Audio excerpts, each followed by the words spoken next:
श्री हरि विष्णु। ओम नमः शिवाय। प्रिय दोस्तों, आइए इस वीडियो के माध्यम से जानते हैं कि 2025 में पापमोचनी एकादशी का व्रत कब रखा जाएगा, किस शुभ मुहूर्त में इसका पारण किया जाएगा और हरिवासर का समय क्या होगा। कौन सी ऐसी उपाय है जिसको कर लेते हैं तो विष्णु भगवान के साथ माँ लक्ष्मी की कृपा बने रहेगी। जो भी संचित पाप कर्म है उससे छुटकारा मिलेगी। एकादशी के दिन क्या करना चाहिए और क्या नहीं करना चाहिए।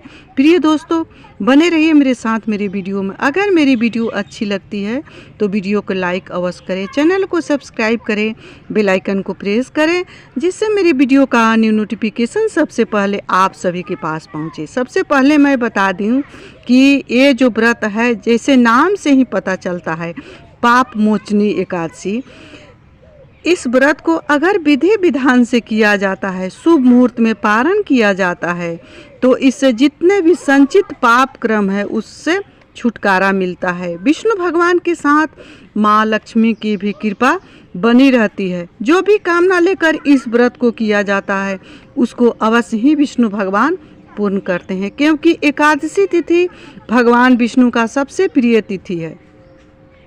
इस दिन अगर व्रत किया जाए, मन कर्म वचन से विष्णु भगवान से प्रार्थना किया जाए तो अवश्य ही विष्णु भगवान 7 पीढ़ियों को तारते हैं। 7 पीढ़ी पीछे और 14 पीढ़ी आगे को विष्णु भगवान तारते हैं। इतना ही नहीं कि जो मनुष्य व्रत करता है उसके ज़िंदगी में ही सुख आती है। ये आगे वाली पीढ़ी को और पीछे वाली पीढ़ी, दोनों पीढ़ी को विष्णु भगवान तारते हैं। अगर नाराज पितृ हैं किसी कारणवश तो पितृ भी तृप्त हो जाते हैं केवल मात्र इस व्रत को रखने से।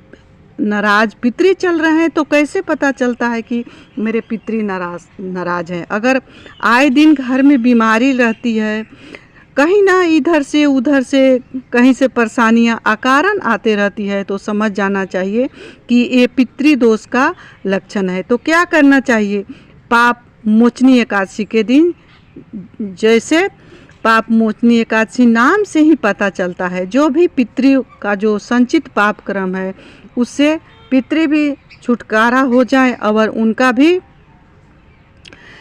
इस योनि से उद्धार हो जाए। जैसे कि पितरों को मोक्ष नहीं होती है तो वो ब्रह्मांड में भटकते हैं, घूमते हैं, 50 योनि बन करके घूमते रहते हैं। तो क्या करना चाहिए अपने पितरों को तृप्त करने के लिए। तो प्रिय दोस्तों, इस वीडियो को शुरू से लास्ट तक अवश्य देखिएगा। तो सबसे पहले मैं बता दूं कि ये व्रत 1 दिन 2 दिन नहीं वरन 3 दिवसीय व्रत होता है। इस व्रत का जो पालना है सो 3 दिनों के लिए किया जाता है। पहला दिन नहा खाए और दूसरा दिन उपवास, तीसरा दिन इसका पारण किया जाता है। बीच में एकादशी तिथि आती है। अगर इस व्रत का पूर्ण फल चाहिए तो 3 दिन इसका पालन अवश्य करें। सबसे पहला नियम कि सुबह जल्दी से उठ करके स्नान करें। स्नान करने के बाद अपने सिर के बालों को अच्छी तरह से धो करके स्नान करें और उस दिन नहा खाए करें। भोजन निरामिष करें। हो सके तो नहा खाए के दिन 10वीं तिथि के दिन चावल का सेवन, मसूर का दाल, बैगन का सब्जी उस दिन ग्रहण नहीं करना चाहिए। भोजन को निरामिष रखें। जो भी खाए तो शुद्ध शाकाहारी भोजन करें। ये पहला नियम हुआ। 10वीं तिथि के दिन सूर्योदय के बाद जो भी आप कुछ ग्रहण करते हैं सो सूर्योदय में ही करें। सूर्यास्त के बाद आप भोजन ग्रहण ना करें। हो सके तो आपको अगर ज़रूरी है दवा लेना है या भूख बर्दाश्त नहीं होता है तो आप फल, दूध, जूस ले सकते हैं, अन्यथा आप भोजन का त्याग करें। ये हुआ पहला दिन 10वीं तिथि का नियम। अगर अब आपको विष्णु भगवान से पूर्ण फल चाहिए तो एकादशी तिथि के दिन सुबह जल्दी से उठे, स्नान करें। स्नान में थोड़ा सा गंगाजल मिश्रित जल से स्नान करें और विष्णु भगवान के सामने एक घी या तिल तेल का दीपक जला करके अपना नाम और गोत्र बोलते हुए संकल्प करें। आप जिस स्थान पर रह करके विष्णु भगवान का पूजा कर रहे हैं और एकादशी का व्रत कर रहे हैं तो स्थान का भी नाम बोलें और विष्णु भगवान से जो भी कामना है उसको कहें। इस तरह से ये दूसरा दिन का नियम हो गया। तीसरा दिन का नियम, सबसे पहला नियम है कि हरिवासर में पारण कभी नहीं करना चाहिए। जैसे कि एकादशी तिथि की शुरुआत एकादशी के दिन होती है तो हरिवासर तिथि की समाप्ति द्वादशी तिथि कुछ देर तक रहता है पारण के समय। अगर एकादशी तिथि की शुरुआत दशमी में हो जाती है तो पारण का जो समय है सो सुबह में ही हो जाता है, तो उतना देर पेशेंस रखना चाहिए। और द्वादशी तिथि में जब तक हरिवासर रहे तब तक पारण नहीं करना चाहिए। तो अब मैं बता दूं कि हरिवासर क्या होता है और उसमें पारण क्यों नहीं करना चाहिए। हरिवासर वो तिथि है जो एकादशी तिथि बीतने के बाद द्वादशी तिथि का 1/3 जो होता है, चौथा तिहाई का जो 1/3 भाग होता है, समय होता है, उसको हरिवासर कहा जाता है। ये जो हरिवासर का जो समय होता है सो विष्णु भगवान को अति प्रिय समय होता है। उसमें भक्त को, व्रती को अपने व्रत को नहीं तोड़ना चाहिए। ये हरिवासर का समय है। तो प्रिय दोस्तों, आइए जानते हैं कि इस व्रत को कब रखना है, कब इसका पारण करना है और हरिवासर का समय क्या रहेगा। क्योंकि व्रत तभी फलित होता है जब को इसको शुभ समय में किया जाए, शुभ समय पारण किया जाए। पारायण का भी समय होता है सो निर्धारित होता है। इसी में इस व्रत को खोलना चाहिए और रखना चाहिए। शुभ मुहूर्त में ही इस व्रत को रखें। हिंदू पंचांग के अनुसार 25 मार्च 2025 को एकादशी तिथि सुबह 5:05 पर प्रारंभ होगी और 26 मार्च 2025 को सुबह 3:45 पर समाप्त होगी।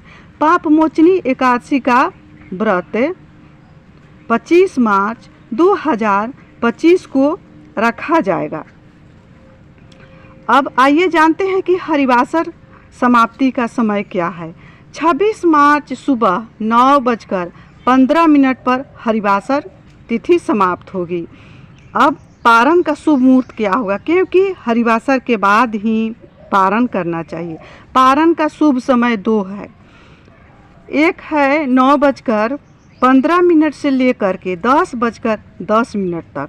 दूसरा शुभ मुहूर्त है दोपहर का 1:41 से शाम 4:08 तक शुभ मुहूर्त रहेगा। आप चाहे तो दोनों ये जो शुभ मुहूर्त है पारण का शुभ अच्छा है।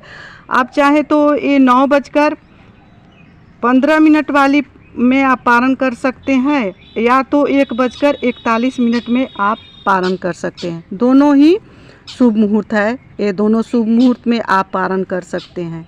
अब मैं बता दूं कि जो नाराज पितृ है या संचित पाप क्रम है, आए दिन लड़ाई झगड़ा होता है, घर में दुख बीमारी लगी रहती है, तो आपको क्या करना चाहिए। विष्णु भगवान को पंचामृत से अभिषेक करें और उनको तिल से भी अभिषेक करें। जल में तिल गंगाजल मिला करके अभिषेक करें। पितरों की तर्पण करें कुश गंगाजल से। इस तरह अगर करते हैं तो जो भी संचित पाप क्रम है उससे छुटकारा मिलता है।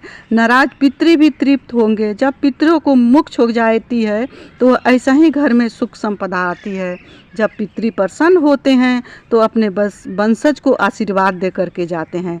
तो प्रिय दोस्तों, इसी तरह व्रत को रखेंगे और वीडियो अच्छा लगे तो लाइक भी अवश्य करेंगे। इसी के साथ मैं अपने वाणी को विष्णु भगवान संवरिया सरकार के चरणों में विराम दे रही हूँ। मिलती हूँ अगले वीडियो में, तब तक के लिए इतना ही। हर हर महादेव। जय श्री हरि विष्णु।